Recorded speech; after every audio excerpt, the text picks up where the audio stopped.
Oh, yeah, right. That's why I'm gonna take some pictures of everybody. It's been damn over a year. We'll look back on this. And I was, what's that? Thank you. Hopefully they don't mind. Okay. There. Happier? Yes.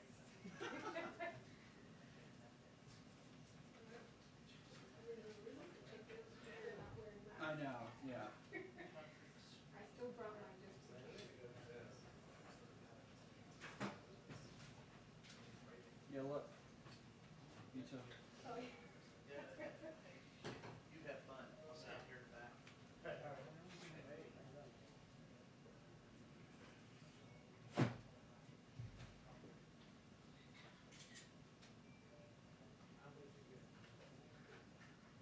So nice to see all your pretty faces without masks on. A new day. It is. It is. This is gonna be the first briefing without a mask. Without, you put yours on. I'm just waiting for us to ask her when she's gonna open up her briefing room for the rest of us now that we don't have that. No more distancing.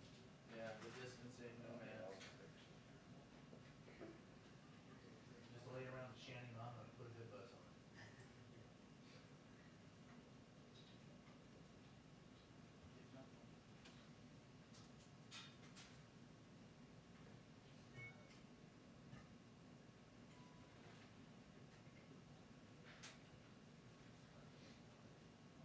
Photo bomb.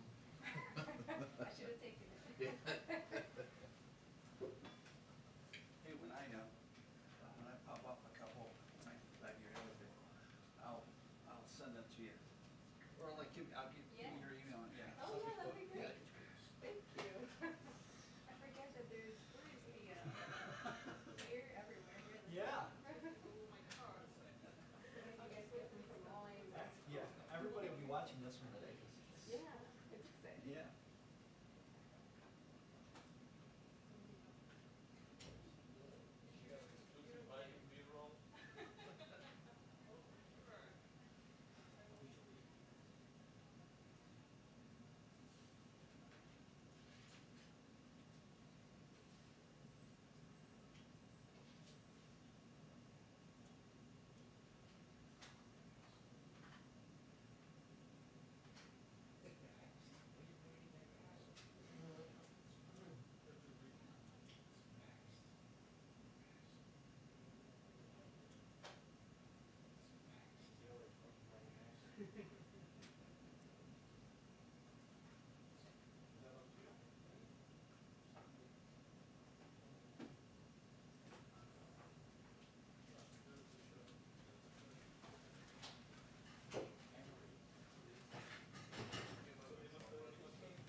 So they've been taking shoppers, so they'll like.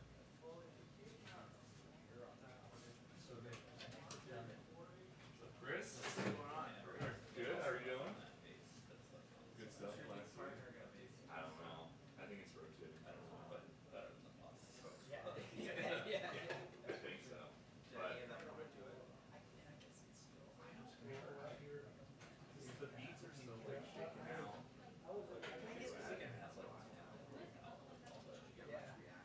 Like A ton. Really? Yeah.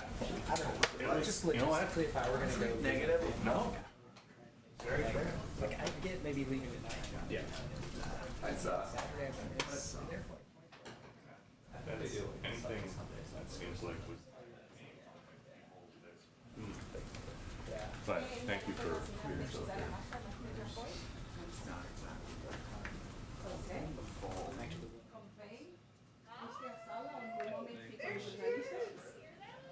Oh, hi. Yeah, that's perfect. But here. Aqui faz as conferências de imprensa e a secretária de imprensa normalmente fica neste pódio. This looks so much better. Esta é uma sala super. Yeah. So, we're, it's, the mic is on, but That's fine. Yeah, much better. Este ano o Lomen está fazendo I think this ensaios is porque just vai haver so uma much mudança. better. E eu vou continuar a mostrar como é que normalmente esta sala sempre. it comes from the top. Like this piece, right? Because the other part is like the same. Like, typically don't. Thanks. Yeah. Not that my vote matters, but. You don't outrank Tara, but Sarah, your. yeah. I think it's fine. Let's try it out. Isn't she the best? Very. The grammar's on. Yes. Oh, I know. To answer your question, Yes. no. Free to fuck it all. I have, You can tell that's happened to me. Nate, could we just do one? Yeah. Is that fine? Hmm? It's like quick, yeah? Yeah. Let's take that one away, yeah, thank you. Oh.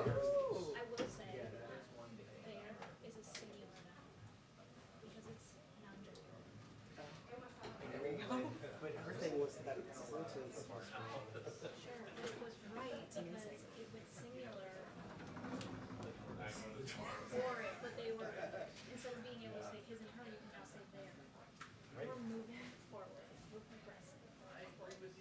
Also, Next time it's in here.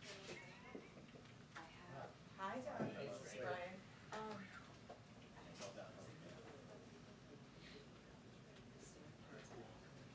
Look at all these beautiful faces and no masks. Just love the hell out of it.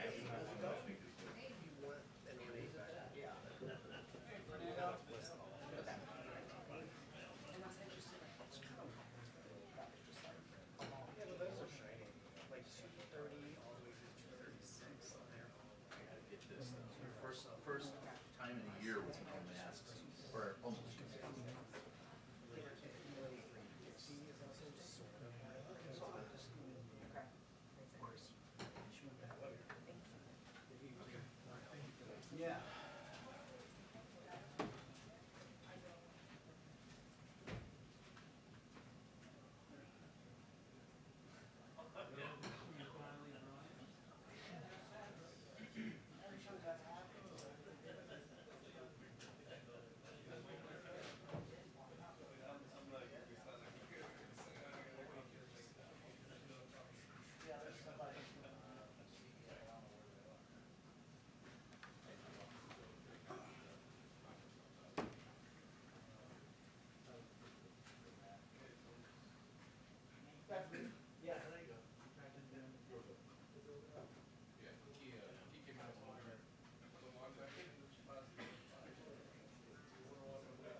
double vaxxed, you don't need a mask.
Damn, Saint. It's cold-blooded. It's tough, man. Yeesh.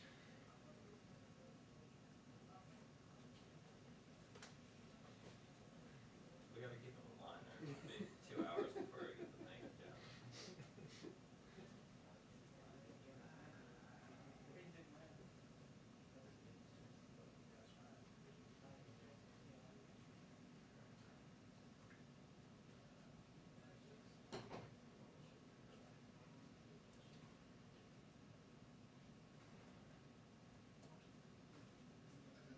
No, nice, that was a nice shot. You got him, you were out there. Yeah, I was coming in.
Hi, not, don't get excited yet. Thank you. Inflation expectation. That's transitory.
right. So today we have another special guest. It's quite a week with special guests. Our seventh of the week, Chair of the Council of Economic Advisors, Cecilia Rouse, a member of the President's Family's Cabinet. This is not her first time in the briefing room, but as a quick introduction, she is a renowned labor economist who recently served as Dean of the Princeton School of Public and International Affairs. She previously served as a member of the Council of Economic Advisors in the Obama-Biden administration. I had the pleasure of working with her, and on the National Economic Council in the Clinton administration. She's the first African-American and just the fourth woman to lead the CEA in the 74 years of its existence. She has a very busy day, as we all do, a lot going on here, but she'll take just a couple questions when she wraps up. And I'm so happy I don't have to put my mask back on. Okay, come on over. Great, thank you. Okay. Hello. So this past year, we've been living through a once-in-a-100 years pandemic, or at least that's what we certainly hope. The speed with which we powered down the economy was unprecedented, and while we have suffered and lost much over the past year, the efficiency and speed with which we have rolled out the vaccinations, even surpassing President Biden's own initial and I might say ambitious goals, has meant that the United States has made tremendous progress at curbing the virus. As a result, we are in the midst of restarting this economy in earnest, and we are making good progress in doing so. However, we must keep in mind that an economy will not heal instantaneously. It takes several weeks for people to get full immunity from vaccinations, and even more time for those left jobless from the pandemic to find and start a suitable job. Supply chains have been disrupted, and sectors that were hardest hit are just beginning to come back. I will also note that given the extraordinary and unprecedented circumstances of the pandemic, it will remain difficult for analysts to accurately forecast economic data until we have more fully recovered. For example, in just one day, we now anticipate an oversupply of masks and an undersupply of lipstick. I don't know about you guys, but that's what I thought of this morning. In all seriousness, different sectors of the economy will come back online at different times and at different paces. And while the actual economy will likely change from week to week, reported data will lag the process. As a result, as the economy recovers, there will be data that come in below expectations and data that will come in above expectations. We saw that this week with the CPI and last week with the jobs report. Today's report on retail sales in April came in softer than most expected after a large increase last month. At moments like this, it is important to focus on trends and not month-to-month or week-to-week oscillations. In that vein, we know that the initial estimate for first quarter GDP was 6.4%, outpacing growth in the Eurozone, and employment has grown an average of 500,000 jobs per month since January. Even while the overall trend in the economy is positive, the administration is working to help displaced workers with their searches so that they can find good, suitable work. And as the president emphasized earlier this week, if offered a suitable job, a worker receiving unemployment benefits must take it. We're also emphasizing to employers that there are resources to help them hire workers part-time without those workers losing their unemployment benefits through short-time compensation. And we're reminding employers of the extension of the Employee Retention Tax Credit in the American Rescue Plan. While it is important we continue to support workers, families, and businesses until the virus is more robustly contained, we also recognize the imperative of supporting the healing of our labor market. In the meantime, we know that the mismatch between different parts of the economy will show up in unexpected ways until the economy more fully recovers. As such, as the president urged earlier this week, we must be patient. At the same time, we cannot forget that the longer-term structural problems our economy faces as well. The Council of Economic Advisors released an issue brief just yesterday on the economic framework underlying the American Jobs Plan and the American Families Plan. Addressing these structural issues is so important to ensuring a strong economic future for our country, and that's why I'm so incredibly proud to be a member of the American Families Plan Cabinet, which was the original reason for me to be here today. And so I am now happy to take a few questions. All right, Nancy, kick us off. Thank you so much, Cecilia. I hear what you're saying about the fact that the economic numbers are going to be kind of unpredictable right now, but what did you make of the jump in consumer prices last month, the largest hike since 2008? Yes, I mean, that's obviously an important question, and it was interesting to me that even the Federal Reserve was a bit surprised by the jump. So we hadn't forecasted that. The forecasters hadn't expected that. But if you dig below the surface, what you see is, for example, 30% of that increase was in the used car sales market. And we know that there are supply chain issues there with the semiconductors. And if you think about getting back and healing markets, we know that rental car companies are buying, they have to replenish their stocks because they liquidated their stocks last year when people were not renting cars. We know that because of the American Rescue Plan, people were buying cars because many people were afraid of taking public transit, which is not good either. But instead of taking public transit, they wanted to buy more new cars. But with the shortage in the semiconductor supply chain, the supply just wasn't meeting demand. So that's where a big part of the jump was. Another part was in those sectors that were really hit by the virus. We saw some of them are starting to come back. The most vivid example that we found was in the airline industry. Where we saw a 10% increase in their prices month to month. Well, I don't know about you guys, but I know lots of, okay, I'm working here, so I don't get time to do this, but other people I know are looking forward to taking time off this summer, and they're buying airplane tickets. So there was a 20% increase in airline tickets, but it's still a 10% increase in airline tickets, but it's still 20% below where it was before the pandemic. So those prices are increasing because we were at unusual lows because of the pandemic. They are rebounding as the economy starts to heal, but many of those sectors are actually not even back to where they were before. So we expect there's going to be a period as supply starts to equal demand and sectors are healing and recovering, that we're going to see some, there's going to be some choppiness. But even if that's the case, at what point does concern about inflation become its own economic problem? So, look, this is really the purview of the Federal Reserve, and we try to maintain their independence. But what economists worry about is when inflation becomes de-anchored. And so at the moment, it looks as though people fully expect this inflation to be temporary, where temporary is when the economy more fully recovers. But that we understand that they're not sort of structural factors that should lead to an inflation that the Federal Reserve cannot control. I was wondering if I could follow on that a little bit.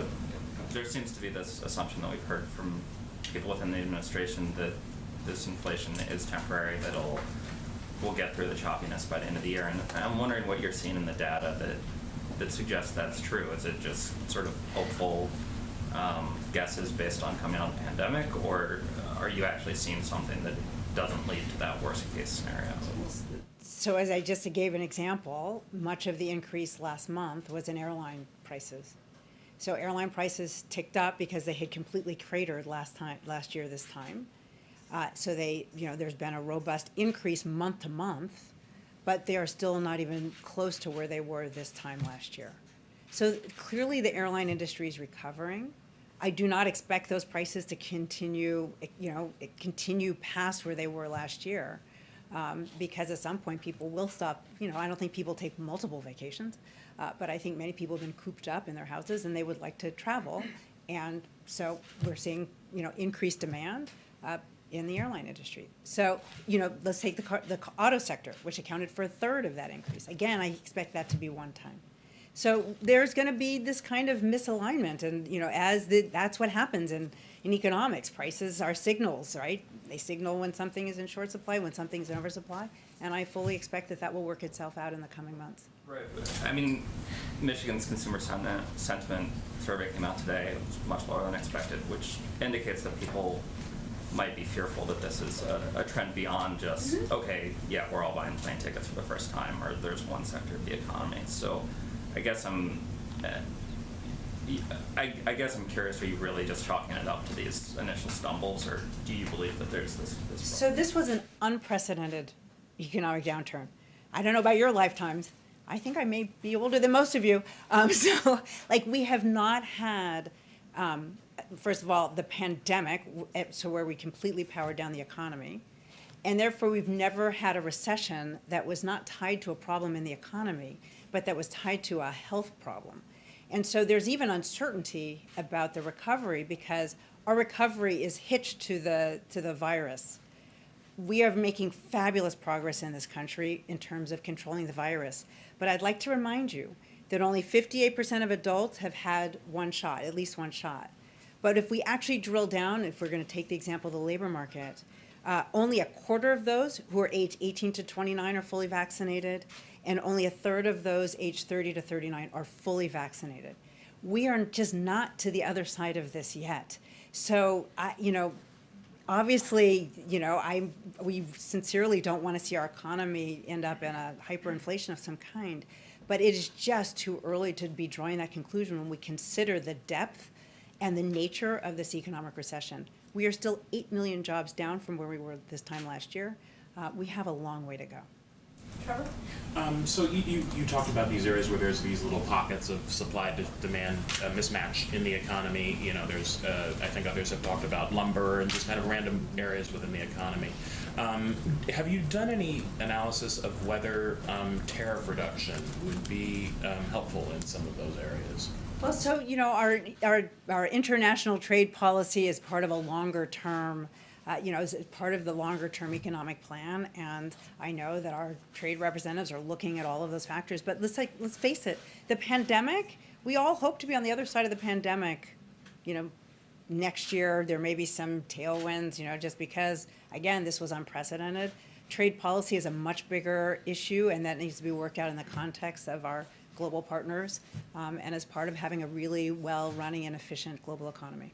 And does inflation create a bit more of an argument for deficit reduction as you go forward and start looking at kind of your budget planning and whether there needs to be a change in how much debt the government is taking on as it spends into the economy? Right. So the expenditures over the past year, because of the pandemic, most recently with the American Rescue Plan, were all deficit finance, and because we were in a complete emergency.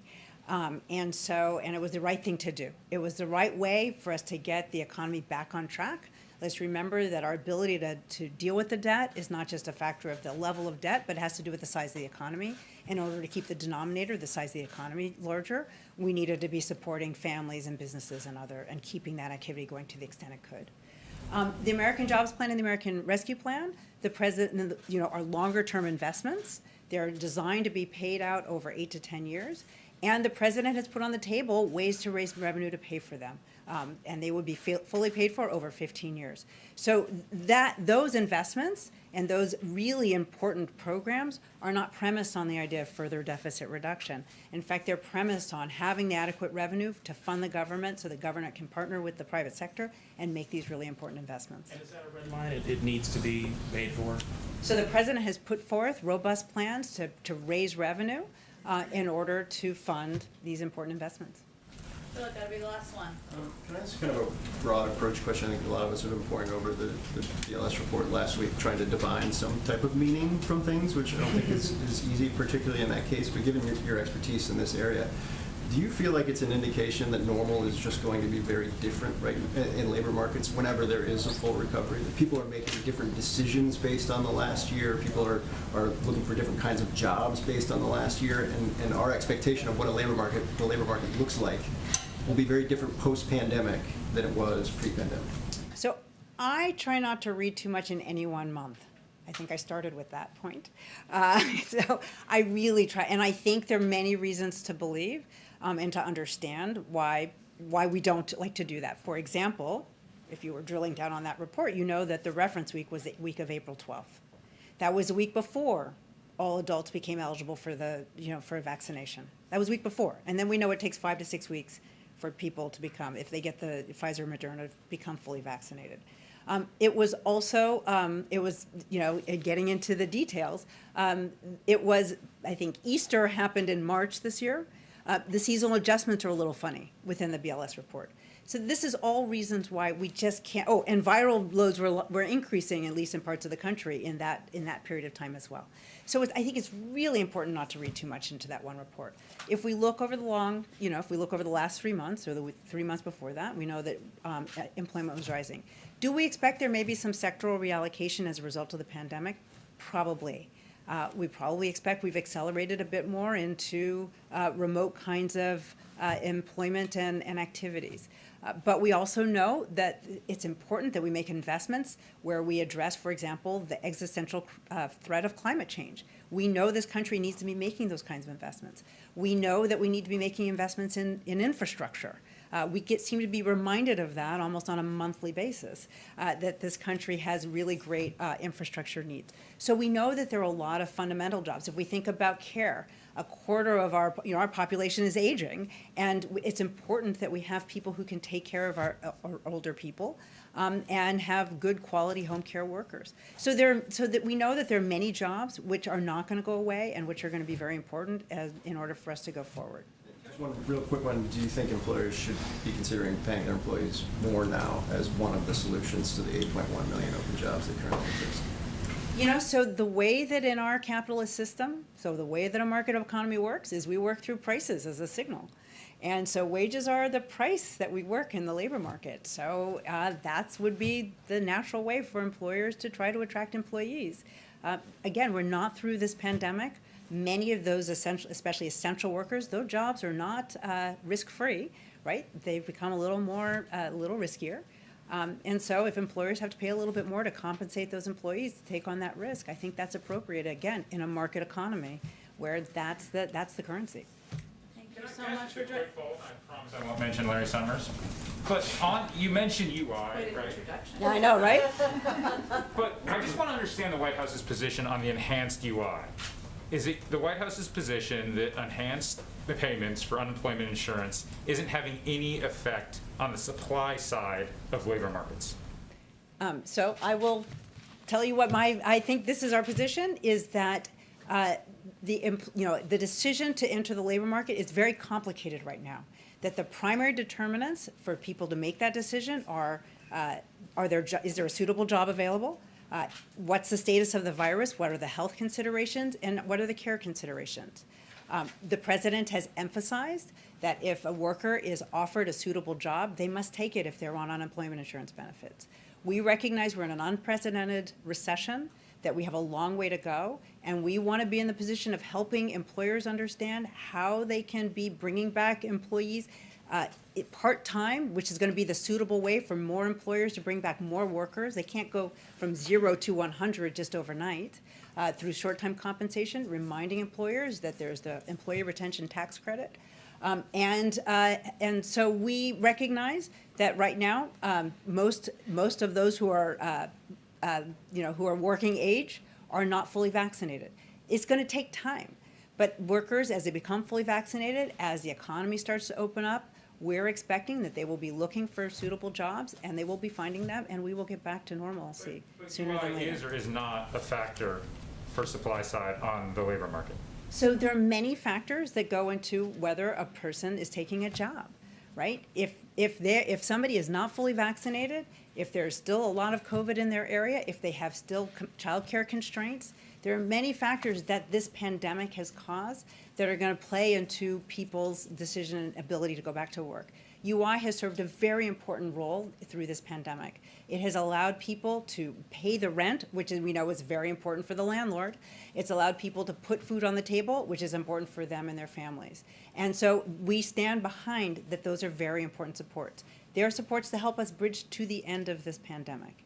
So we believe that it's complicated, but that the labor market will be healing, and we are standing at the ready, and we want to encourage that to happen as quickly as safely possible. All right. Thank you so much for joining us. Thank you. Okay. Just a couple of items for you at the top. A quick preview of the week ahead. We have some travel next week. On Tuesday, as we've announced, the president will travel to Dearborn, Michigan to visit the Ford Rouge Electric Vehicle Center. As Ford has said, they will preview for him the new F-150 Lightning, which will be built by UAW workers. On Wednesday, he will travel to New London, Connecticut, where he will deliver the keynote address at the Coast Guard Academy's 140th commencement exercises. And on Friday, he will welcome His Excellency Moon Jae-in, President of the Republic of Korea, to the White House. President Moon's visit will highlight the ironclad alliance between the United States and the Republic of Korea, and the broad and deep ties between our governments, people, and economies. Brief update on the Colonial pipeline.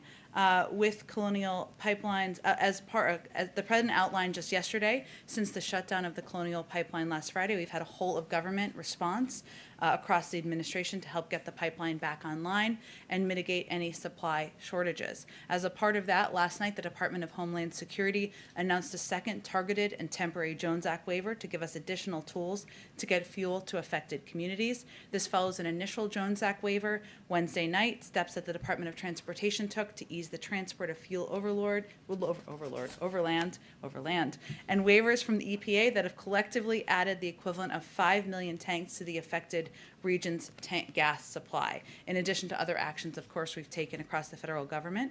With the announcement yesterday that service has been restored to all markets they serve by Colonial Pipeline, we know that supply is returning and that the end is in sight. And the actions that DOT and EPA are taking will speed up the process of getting gas from the pipeline to stations, which is, of course, of interest, great interest to the American people, especially in the impacted regions. And we want to remind the public that it will take a few days to fully return to normal. We urge people in affected regions to only buy the gas they need so that we can help speed up the process. Our current expectation, based on the conversations between the company and experts at the Department of Energy, is that the vast majority of markets in affected regions are receiving fuel at gas stations for consumers and will continue to receive more fuel throughout the weekend and into early next week, hence getting us closer to return us back to normal. With that, Jonathan, why don't you kick us off? Thank you, Jen. On infrastructure negotiations, Yes. You said yesterday that the only red line term, I know you don't like, for the president was inaction. Previously, the president had pledged that he is not going to raise taxes on any Americans who are making less than $400,000 a year. Is that pledge still a red line, or has that changed? That is still a red line. Okay. And would, as a follow-up to that, would raising fees or increase in the gas tax, which is stuff that is being discussed in negotiations, would that violate that pledge? Can the administration promise that people making less than $400,000 not face an increase in fees? The president's pledge and his commitment, his line in the sand, his red line, whatever you want to call it, is that he will not raise taxes for people making less than $400,000 a year. User fees that have been proposed out there would violate that. Okay. And then on a second matter on Israel, the president yesterday said that he had not seen a, quote, significant overreaction in Israel's response. Since then, Israel has increased its rocket strikes and massed troops at the Gaza border. What, in the president's estimation, would be an overreaction? Well, look, let me first say that our objective from this administration, from the president, from our entire national security team, is to work toward de-escalation, to work toward a lasting peace. And that is what the focus of every conversation we are having, from the level of the president on down, and many conversations that are happening with people, with leaders in the region, Palestinian leaders, Israeli leaders, Egyptians, Tunisians, many who can be influential on Hamas. So obviously we are watching this closely. We will remain closely engaged. A lot of conversations we have may happen behind the scenes because that may be the most appropriate way to de-escalate the situation on the ground. Just to follow up and picking down. So what you've seen, what the president has seen so far from Israel, still he believes is not a significant overreaction. Again, I think the president believes that Israel has a right to self-defense. Obviously, just if we take a step back and remove ourselves for a moment, which I know is hard to do, from the politics, clearly what's happening on the ground, the loss of life, the loss of children's lives, the loss of family members' lives, whether it's Palestinian lives or Israeli lives, is incredibly tragic. It's horrific to watch. That is certainly why our focus is on de-escalating what is happening on the ground. That's our human reaction to what we're seeing. What we're also focused on, the president, many people on our team have been working on issues in the Middle East for decades. And what we also know is that sometimes these conversations need to happen privately in order to have an effective outcome. And that's what our focus is on. Go ahead, Trevor. Just to follow up on that point, do you feel that Israel is acting with sufficient restraint at this point? Again, as the president conveyed in his statement, Israel has the right to self-defense. Our focus remains on continuing to use every lever at our disposal to de-escalate the situation on the ground. I think it's also important to remind people Hamas is a terrorist organization. Hamas does not represent the views, the families, the people who are suffering, all of the Palestinian people who are suffering as a result of this violence. But there's no justification for 1,500 rockets coming from Hamas into Israeli communities in Israel either. And do you welcome their participation in forthcoming elections, Palestinian elections? Hamas? Look, I will say that our focus right now is on using our relationships in the region, our deep relationships in the region, again, with the Egyptians, the Tunisians, others who have greater influence with Hamas than certainly we do, and certainly others in the region do, to de-escalate the circumstances and the situation on the ground. That's what our focus is on at this moment in time. Go ahead. Jen, what does the CDC's new guidance on masking mean for the president's executive order mandating masks on federal property? Is he going to be rescinding that? Well, again, I think the CDC guidelines were just put out, as you all know, yesterday. They were decided by what they were going to be, what the specifics were, but also the timeline by the CDC, not by us, not by the White House, not by the president, to be very clear. And we're working to implement those across the government. As you've seen, yesterday, as soon as the guidelines came out, we got a note that came across our emails that said, you don't need to wear masks here anymore. We talked to the White House Correspondents Association immediately and said, reporters don't need to wear masks anymore unless they choose to. Same for the American people, of course. So we're working to implement. It may take a couple of days, but certainly I would expect on federal lands, federal properties, that the guidelines will be the guide. Got it. Republican senators said that yesterday's infrastructure meeting was productive and it was cordial. So what are the next steps here? What have they agreed to do and by when? And is there a follow-up meeting scheduled at this point? Well, we agreed. And I saw the president after the meetings yesterday, and you heard him talk about the meetings, of course, when he gave his remarks about the masks, and he agrees. They were constructive, they were productive. We expect a counter proposal back early next week by Tuesday, is I think what they've committed to as well publicly. There will be discussions at a staff level, at a member level, from members of the White House team over the coming days, as I think most of you would anticipate, and then we'll be in touch from there. So I don't have any next meetings to preview for you, but we will be, we have already been in touch with members, we've already been in touch with their teams. That will continue. Again, we expect the next piece to be a counterproposal by Tuesday. And who's running point on this from the White House? Well, it's an across the White House effort, Nancy, as you know. There are a number of officials involved, depending on what the needs are, frankly, from members or staff. So, of course, there are high-level members of the team, everyone from Ron Klain to Steve Ricchetti, Louisa Terrell, Rima Doden, Chris Levin, I could keep naming names, who have conversations all day long with members on the Hill, with their staffs about what follow-up questions they have, what's next in the process, where there's opportunity for agreement, where there are technical questions. Those are happening all the time. But, ultimately, there will also continue to be conversations at the level of the president and members of the Republican leadership and Republican committee chairs, as well as with Democratic leaders as well. And then can I get your reaction to this report about unaccompanied minors being held in park buses overnight? There was one child reportedly held for 4 days before being reunited with his family. What's the administration doing now about this case? And when you say that you're going to ensure that those responsible are held accountable, what does accountability look like in this case?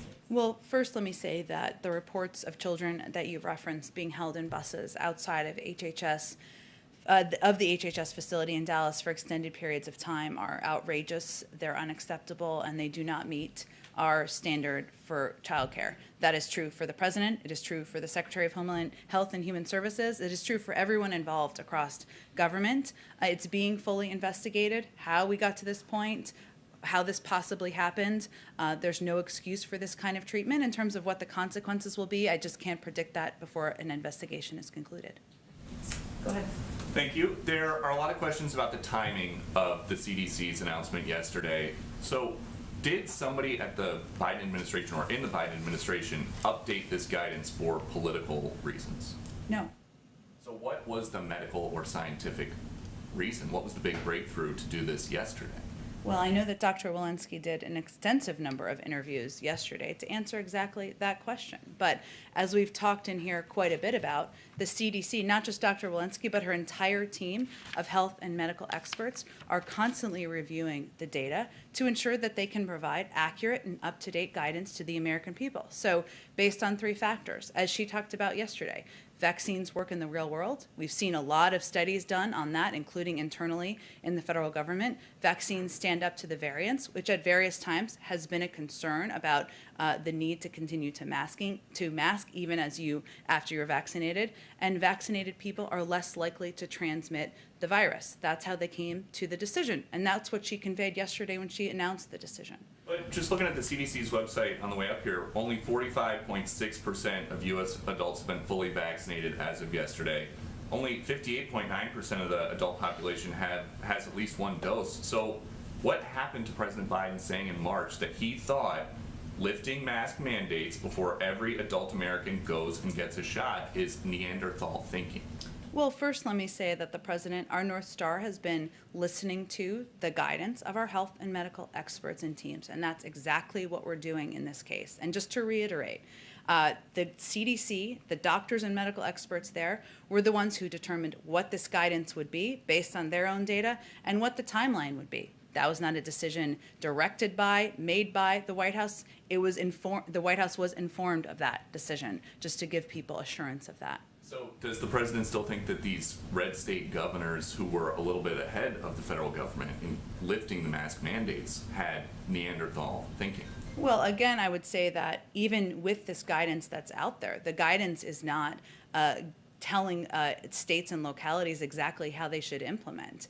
As you know, there are some localities and states in the country that have higher rates of vaccination than others. Some communities that have higher rates of vaccinations than others. And we even know as this is being implemented that different localities, businesses will implement it in the way that they feel will help ensure their community is safe. But I know I am reassured by listening to the guidance of health and medical experts, not political decision making. So that's the point we're at now. And my last one, Andy Slavitt said this morning that the White House found out the mask guidance was going to change at 9 p.m. the night before. Were you guys surprised that in the 9 o'clock hour at 9:25, the CDC director was on CNN saying that the science wasn't there yet?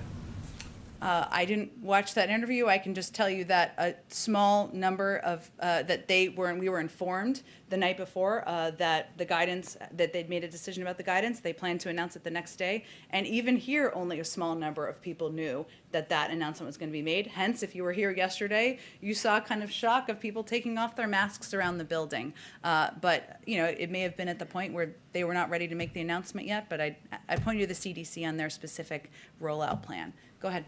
Are you guys engaged in any discussions about changing the federal transportation mask mandate at this point? Well, first I would say we're continuing to review, our health and medical experts are continuing to review the applicability and what is safe to do based on this guidelines, based on their new data. But I don't have anything to preview for you on that front. We'll continue to look to them for guidance on what is safe on an airplane or a train or anything like that. You talked a lot about this a couple months ago, but now that we're kind of in a new place. Is the decision not to pursue a federal vaccine passport policy, is that science-based? Is that you're aware of the political dynamics here? What kind of drove the decision behind that, and is there any change to that decision now that we're in a different place? Sure. There's no change to it. We are not currently considering federal mandates. We are instead focused on ensuring all Americans understand the benefits of vaccination, that we're answering their questions, and that they have access to get vaccinated. We also understand that private sector companies may decide that they want to have requirements. That's up to them to make that determination. If you are running a stadium, if you are a sports team or something like that, you have different considerations. We fully respect that, but we have no plans to change our approach from the federal government. And last one, just kind of looking back, it's been a bit of an interesting week overall. It has been? A little bit. Is there ever concern, and I understand that this is the deal when you're the President of the United States, but you guys have spent the first 100+ days really laser focused on vaccines and economic aid, that things like the reality of being president takes the focus off your agenda at a pretty crucial time legislatively? So the president's view is that this is exactly what he was elected to do. is to prepare, to lead the country during a time of multiple crises. And he came into office, of course, facing both a historic pandemic and 10 million people out of work. He was already facing dual crises when he came in, but his view is that this is what the American people elected him to do. This is why he put together the team he put together to be prepared in these moments, and this is the American people elected him to be prepared for whatever comes his way. Go ahead. A quick one to follow on Phil first, which I suspect will On get passports. No, on the guidelines that are being updated Sure. by the CDC. Yeah. A question is about cruise ships and whether they'll be able to sail from U.S. ports. I assume you're going to give a similar answer about how that's still being kind of looked through, but I am curious if you had any update on those. I don't have an update. We certainly understand all the interests, and I will say that just like companies and businesses are digesting this, so are we in the federal government, and we are even here as it relates to how many staff will be on campus and when we can have a full briefing room. We're eager to get back to a version of normal, but we need a little bit of time to implement it and also to review additional steps. And then a couple on the infrastructure negotiations. I guess I'm trying to sort of fully understand what the president's strategy is with these negotiations with Republicans, and it seems like, but I guess I'm asking you to correct me if I'm wrong, that he would be willing to go for a smaller hard infrastructure deal with Republicans and then maybe combine the remainder of it into a deal that he would push through with reconciliation with Democrats on the softer infrastructure stuff that you guys have outlined. Is that the basic preferred approach of the White House at this point? I know we like to get ahead of the legislative process, but there's a lot that can happen in one day or 1 week or 2 weeks, as you all know from covering this for some time. I will say the fundamentals are this. The president remains committed to all the ideas he has put forward, investing in infrastructure, creating millions of jobs, ensuring that we can do more to support families across the country with childcare, giving additional benefits. He's committed to all those ideas. There are a range of mechanisms for moving them forward. So yes, we're having a discussion over the last several days that has been primarily focused on different options for hard infrastructure. And we expect a counter-proposal on that early next week. But again, there's a range of ways to move these ideas forward. He's quite open to them. We're focused on this component at this moment, but we're not going to get too far ahead of where we are in discussions with not just the Republicans, but a range of Democrats as well. And then we've seen, obviously this week, some Republican governors pull back expanded unemployment benefits, which is a key priority of the president's in the first COVID stimulus bill. We saw with Obamacare also that some Republican governors didn't opt into Medicare expansion, so it blocked benefit for the President Obama had saw it in those states. And so I'm wondering if that is at all causing you guys to reconsider elements, especially the families plan, that, things like community college tuition, the free pre-K program are all administered by states. So if there's a worry that by essentially giving Republican governors who have been vocal about disagreeing with the president the keys to these priorities, whether if there have been any lessons learned from what we've seen in the last few weeks. Well, first I would say that we don't see in the data unemployment benefits as a major driver in bumpy jobs numbers, as you've heard many people say. So let me start there.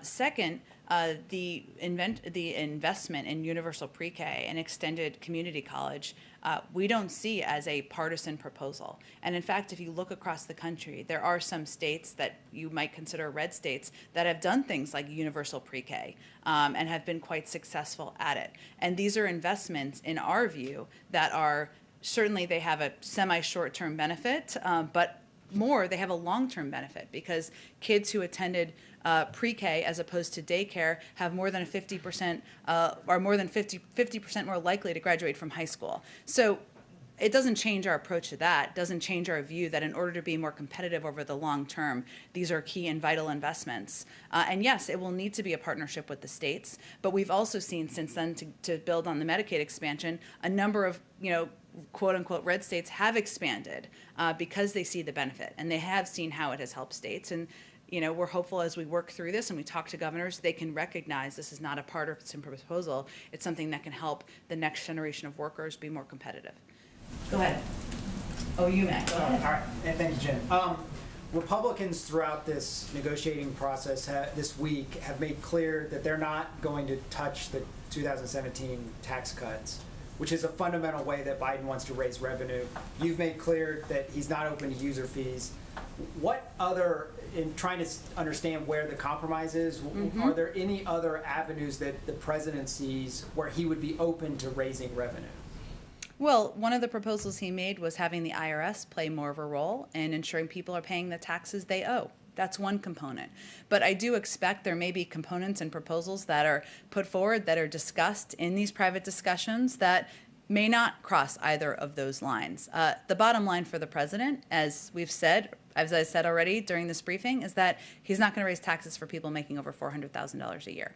So that's not a place where he is going to budge. But he is open to a range of ideas, including ones he didn't propose. Is that something he's expecting them to come back with on Tuesday? Is some sort of way to raise revenue that you can begin that discussion? Because it seems like most of the discussions have been absent of revenue raisers. We certainly expect that will continue to be a part of the discussion. But what I think is important to remember here from our vantage point is that the positive sign is that there is agreement in the need to invest in infrastructure and modernize our infrastructure. What we were talking about is how to pay for it. That's an important component and a part of the discussions, but the agreement on investing in infrastructure across Democratic and Republican leaders and the President of the United States is certainly a significant positive development. Quickly, just on Israel, President Obama in 2012 sent Hillary Clinton to broker a ceasefire in Gaza. Is there any discussion in this White House of sending Tony Blinken this time around to negotiate a ceasefire in Gaza? Well, let me say that at this point in time, the step we've taken is we have a envoy, a deputy assistant secretary from the State Department who is over there playing a role, engaging in working toward a lasting peace. We also have a great deal of trust in our team that is on the ground, led by career staff who have a great deal of experience in the region. And obviously, we'll continue to evaluate what's needed and how we can play a constructive role. But what I can tell you is that our engagement is extensive, it is deep, and it will continue behind the scenes. And that includes with Israelis and Palestinians. It also includes key leaders in the region who we think can play a constructive role in bringing us to a more peaceful outcome. Chris, go ahead. What message is the president trying to send by having Daca recipients come here? And you have all these priorities. You obviously have the jobs and infrastructure. You have he's put kind of a timeline down for the police reform bill. Where does immigration rank in terms of what is the timeline he sees for getting that done? Well, first, I think the president believes that DACA recipients are part of the American story and part of the fabric of who we are as a country and kind of what the American dream represents. So bringing them here is an opportunity to highlight that. And there has historically been agreement about the powerful stories of DACA recipients, of the incredible contributions they have the potential to make in our country from Democrats and Republicans. He's certainly bringing them here to highlight that. And as he said in his joint session address, he believes there's an opportunity to move forward on areas where we agree. So let's find areas where we agree on immigration reform. I will say it remains, he put forward an immigration bill, as you know, on his first day in office. He continues to advocate for that. He talked about it in his joint session speech, and he'll continue to have conversations and have his senior staff have conversations about how we can move that or components of that forward. And it's a very jarring phone ringing. Obviously, you've seen this leadership purge in the House. I'm curious, has the president spoken with former Vice President Cheney? I'm not aware of any call with former Vice President Cheney, no. Go ahead. Yes, does the White House think it's going to help convince unvaccinated people to get their shots when they hear that it's safe for the vaccinated to remove their masks? And can that be part of the sales pitch going forward to get vaccinated? Well, it's an interesting question, but I think one thing that's just very important to make clear is that the CDC, who has no role in determining how to get more people vaccinated, or operationally, right, made this determination based on data and the advice of health and medical experts. If you move beyond that, it is now that that guidance is out there, it is important for people to understand the benefits of being vaccinated. And they can obviously make a choice if they will wear a mask or not. We're going to operate with kindness, as the president said yesterday, but it is something we will continue to talk about and continue to remind people that if they go get vaccinated, if they get those 2 vaccines, they may feel like it's a pain in the neck, but there are benefits, and we'll keep talking about that absolutely. Going back to unemployment insurance, a growing number of Republican governors, I think 16 at this point, have been opting out of the federal subsidies to unemployment insurance. What's the White House's position on that? Do they discourage more states from doing that? Well, I would say that we certainly understand that governors and leaders are going to have to make a choice, make a decision in regard to unemployment benefits. But what's important to remember, and what we remind people of, is that, again, we don't see this as a major driver in preventing people from seeking employment and seeking work. And actually what we see in the data to date is that the pandemic, not being vaccinated, that there's been a massive increase over the last month in the number of people who were vaccinated in comparison with a month ago when the data was taken. Fears of not being safe, sometimes childcare, and also the need to be paid a livable wage are all factors that are contributing. And what we would also suggest, and I know someone asked this earlier, but is that many of these companies, big companies, let me say, who benefited, many of them made quite a profit during the pandemic, and many of them also received quite a bit of benefits, $1.4 trillion worth, could offer to pay a little bit more, and maybe that will incentivize more workers to come back into the workforce. And I have a question from Voice of America. Can you confirm plans for a virtual White House Eid celebration announced by the Council on American-Islamic Relations to be held on May 16th? And will the president or vice president be there? And can you give any details or a message to Muslims on the celebration? I know there are plans in the works. I expect we'll have more details on that out, so let me venture to get that out after the briefing. Go ahead in the back. With the new CDC guidance, will the president have switched to in-person rallies on a big scale? And are there any more press conferences planned? Well, look, I think we're still figuring out how to implement it and how it will impact how we go about our daily work at the White House. And so far, we don't wear masks in meetings. We're all vaccinated. We don't wear masks in meetings with the president. That has immediately certainly changed. But in terms of what it will mean for travel and the size of events, we're not quite there yet. And just on the change in Republican House leadership, some concerns have been expressed that this party's become anti-democratic, that in particular, if Republicans win back the House next year, as historical trends suggest they've got a great chance, that they would refuse to certify the results of a 2024 presidential election win if it was a Democrat. How worried is the president about that? Is it something he would talk to Republican leaders about? I will tell you the president has not spent much time worrying about the outcome of midterm elections that are a year and a half away.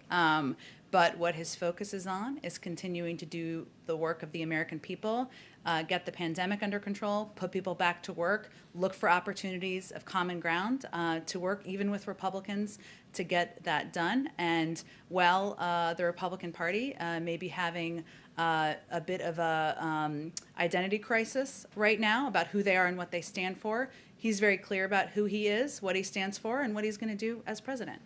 Go ahead. Coming back to the Middle East, it's getting more and more lost because what's going on in Gaza, that everything started in Jerusalem.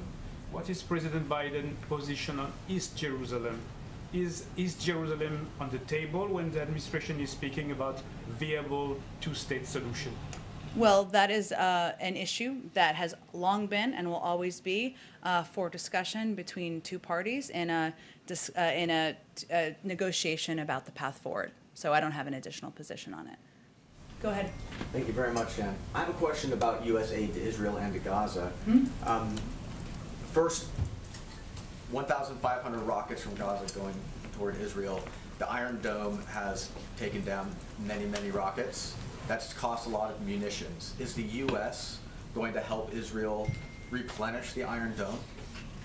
Well, I don't have anything to preview in terms of additional assistance. I will say that we have an important relationship, partnership, strategic security relationship with Israel. As you know, we have provided a range of support over the last several years and even decades, including the Iron Dome, but I don't have anything to preview in terms of additional support. But you won't commit to replenishing the Iron Dome? I don't have anything to preview for you in terms of additional support. We've long been a supporter, both in terms of our partnership, but also our security assistance that we have provided to Israel. That's been consistent. Nothing has changed in regard to that approach, and I don't expect it would moving forward. On April 7th, the State Department announced that it unlocked $75 million in economic assistance to the West Bank and Gaza.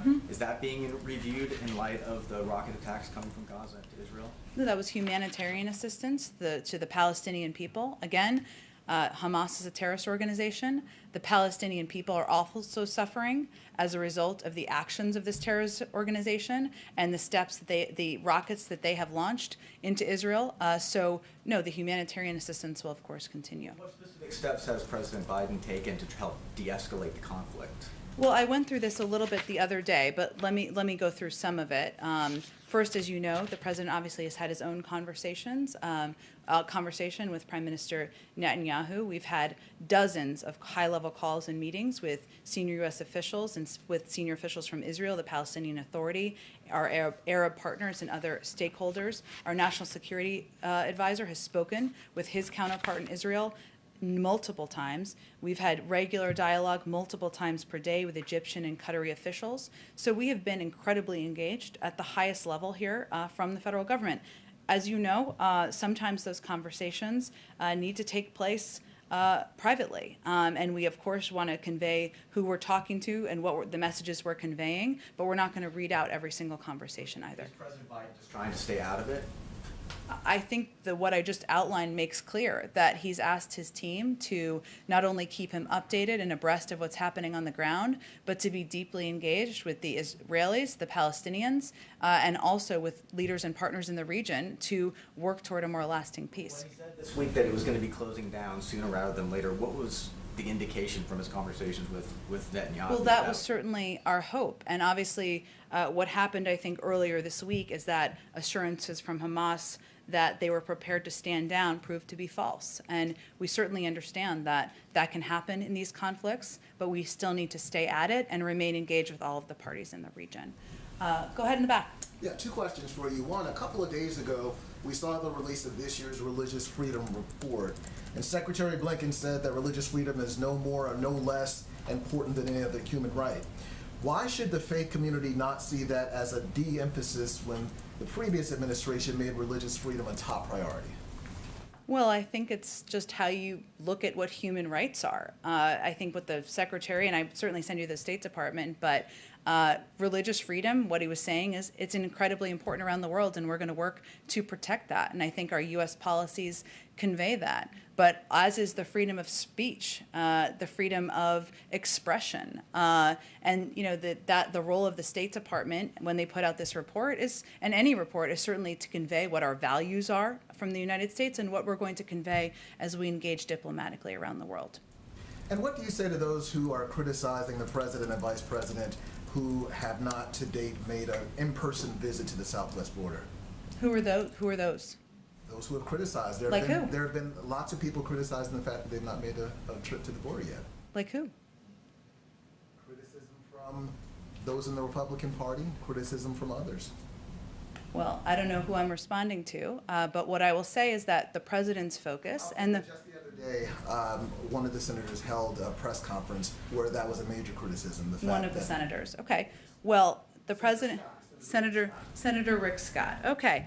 Well, the president's focus and the vice president's focus is on solutions. And what we've seen over the past several months is that while we came in and there was little preparation for what was going to be a surge of migrants at the border, what we've done since then is is massively reduced the number of children who are at Border Patrol facilities from over 5,000 to under 1,000. The number's probably even lower than that now, and massively reduced the number of hours that these children are spending in these facilities. So our focus is on working through the interagency process, pressing to eliminate bureaucracy, and making sure that we're taking steps that treat them in a humane and moral way, and we're less worried about press conferences or political games that are being played by some. Thanks, everyone. Thank you. Oh, I'm sorry. I keep forgetting. Okay, hello.